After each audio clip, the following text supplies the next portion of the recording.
Sandra Chesky heard the crunch of footsteps behind the trees and froze, the way people did when a sound did not belong. The 5 teenagers had driven out from Sioux Falls to the rocky hills of Gitchie Manitou to do what kids did on a Saturday night: sit close to a fire, talk, laugh, pass a guitar, feel far away from parents and curfews. A minute earlier, someone had been singing. Now, the singing stopped. Sandra listened again. The sound came back, closer, deliberate, like someone circling the edge of the light. Roger Essem and Stuart Bod stood up to gather more wood, moving toward the dark edge of the clearing. Sandra watched their silhouettes disappear. Then she heard Roger's voice snap with surprise. "Who are you? What do you want?" A second later, the shouting started, and Sandra heard the hard, metallic click of a gun being handled. The campfire, which had felt like safety, suddenly felt like a spotlight. 3 men stepped out of the trees.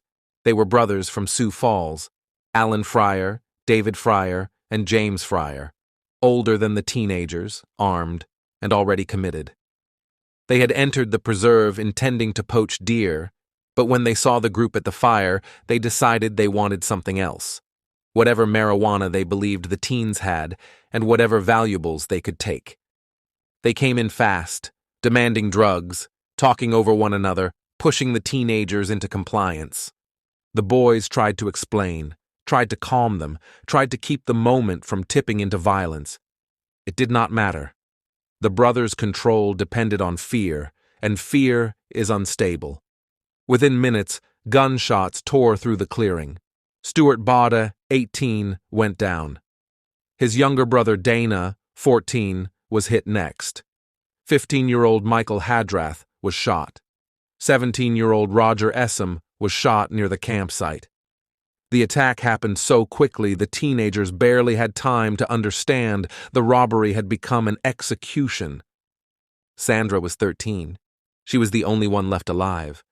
The brothers forced her away from the preserve and into a vehicle, driving out of the park as if they were simply leaving a bad scene behind. Alan, the oldest, took control, talking the whole time. He claimed he was a police officer and called himself the boss, a lie meant to keep Sandra obedient. He spoke with the confidence of a man who believed words could rewrite what his hands had just done.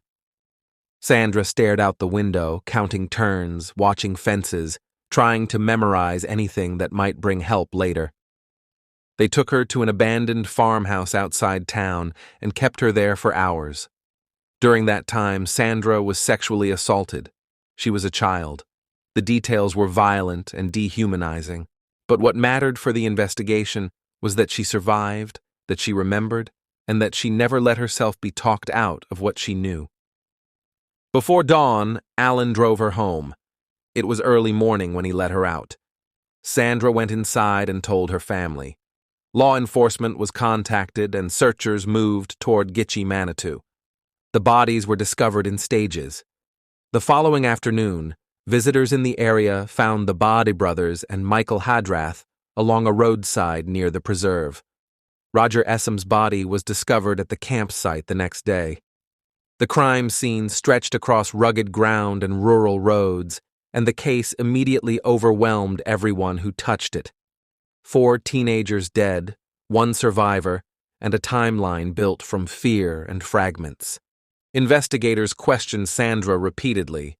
Some doubted her because she spoke with a blunt steadiness that did not match the panic adults expected, and because her memory held details they assumed a child would not keep.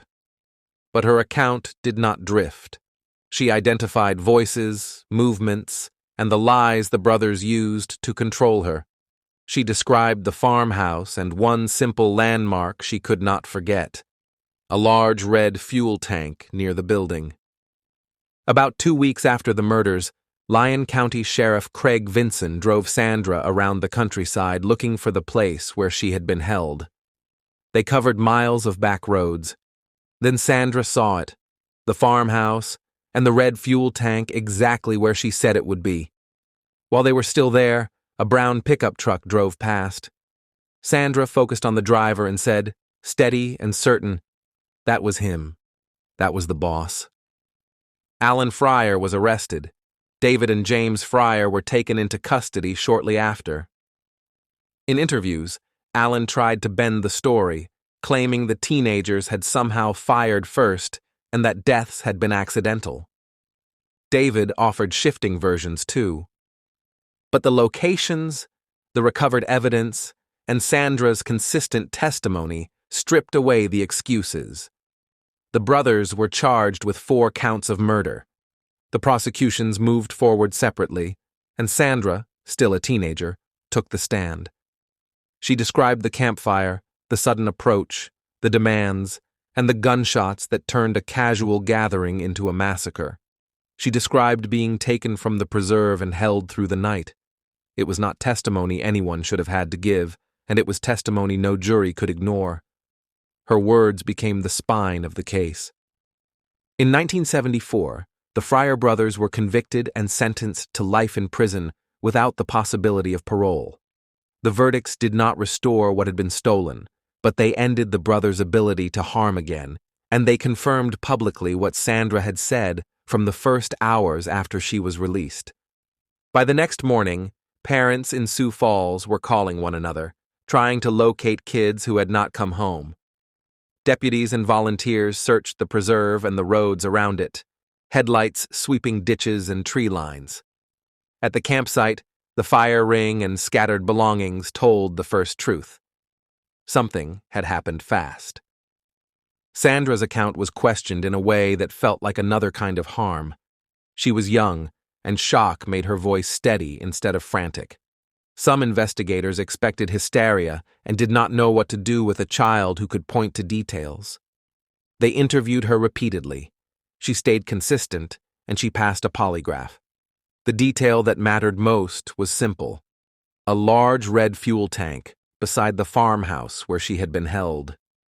When Sheriff Craig Vinson drove her through the countryside, that tank narrowed the search from endless miles to one specific property. While they were still confirming the place, a brown pickup truck drove past. Sandra identified the driver as the man who had called himself the boss. After the arrests, the case moved into courtrooms where grief sat in rows behind lawyers. Defense arguments tried to shift the focus to marijuana and reckless teenagers, but the central fact did not move. The brothers had gone in armed, robbed the group, and shot 4 boys at close range. Sandra, still a teenager, testified about the campfire, the demands, the gunshots, and being taken from the preserve.